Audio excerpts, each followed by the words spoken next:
Hello, I'm Eddie Howson, living in Whitchurch, Canonicorum, just down the lane from this photo. In December, this village will have been my home for 3 years, and the time's flown by. It's a glorious place to live, and I'm so grateful for the beauty of the Marshwood Vale and the local coastline. Looking at the views helps my mind to wander and reflect on things present, the future, and the past. Where have I come from? What has shaped me as a child? The life experiences, growing up into adulthood, and certainly now in retirement, discovering a completely new life, a chapter still being written. You may be doing the same sort of reflection yourself. The present events in this country have reminded me of my boyhood years. I was young enough to have a ration card, born in the early 50s. My father had returned from the war with an infection in his lungs, contracted, it was thought, when, as part of a small RAF working party, he was involved with helping the sick and the weak people in a concentration camp in Germany after its liberation. His medical condition deteriorated in the mid-50s, and I was not allowed to be physically close to him anymore. I can, though, remember sitting on his lap, learning to read the newspaper, but then that closeness and touch stopped. Every so often I'd go with my mum to the clinic for me to have an X-ray to make sure my lungs were clear. Happily, they were. But not long after this, he went to hospital, and for the best part of 5 or 6 years, I saw very little of my dad. His condition was so serious. He lost a lung, nearly lost his life, and thanks to the dedication of a small medical team, he was eventually well enough to be able to join us back at home. In that time, there was very little financial income for the family. With 4 young children born before her husband became very ill, my mum had to stay at home. I can see now how dependent we were as a family on the kindness of others, our grandparents, and particularly Christian friends of my parents from the local church we attended. Often there were boxes of food and other things left on the doorstep for us. I'm sure I was aware of only a fraction of the generosity that supported us back then. Being the eldest, I benefited from wearing the new or newer clothes, but pity my third brother who had them third hand, collars turned when frayed, and everything repaired to give shirts and shorts more life. I didn't own a new pair of football boots until I was 14. I had knock-in studded ankle high boots then. Our faith and trust in God sustained us all throughout, even during the darkest of times. The experience, as the eldest, may have grown me up much earlier than was best for a child, but I was blessed by many male role models, mainly through being in the Boys' Brigade and having such good BB officers who lived out their Christian faith every day. God's grace and formation at work through these faithful men. Then, one day, something happened at secondary school that I can remember so clearly now.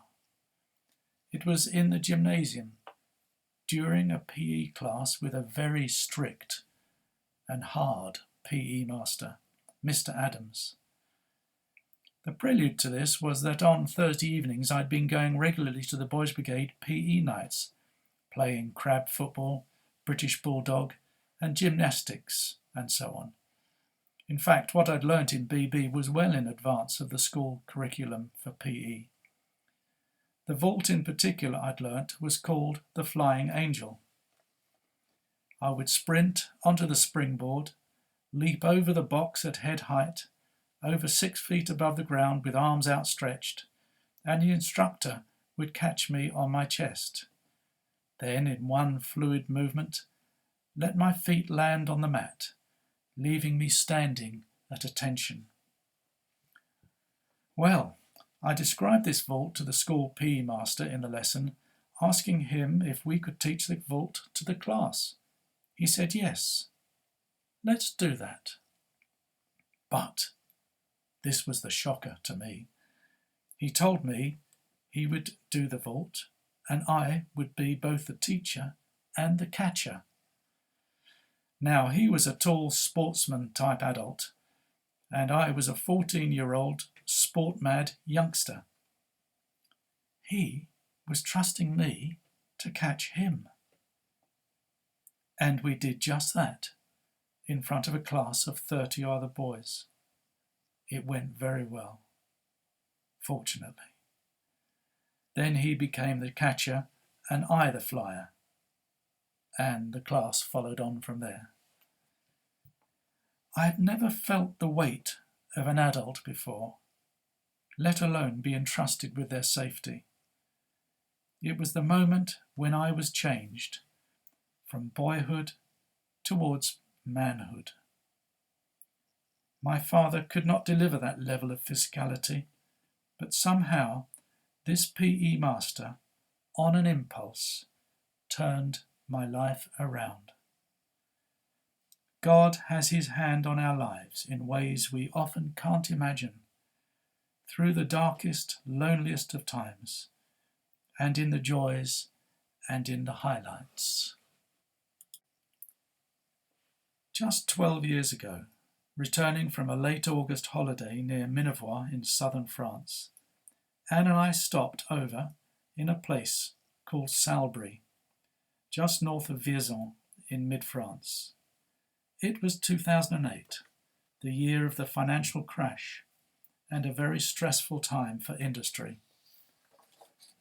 I had been making staff redundant because the UK arm of the business, which I'd been with and seen grow over the 20 years, was being consolidated into the mainland Europe operation, and I knew my position was likely to go by the end of the year. What did the future hold for us? What would I do? We had a couple of hours to explore the town of Salbris before dinner, and found ourselves in the church, l'Église Saint-Georges. And there, under the pulpit, was an extraordinary wooden sculpture, the like of which I'd never seen before. It spoke to me at so many levels. The love of God the Father for his Son Jesus, the love and the sorrow in the face of the Father, the despair and expression of being alone on the face of Christ. For Jesus had cried out, my God, why have you forsaken me?" That God was so close to his Son, so close, through all of his Son's suffering with him. And then the good news. Joy comes with the morning. Jesus is now alive and with the Father, united with him.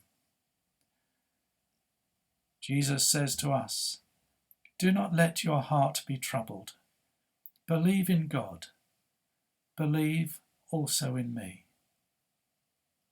And I leave you now with the 2 verses from Proverbs which have travelled with me through thick and thin.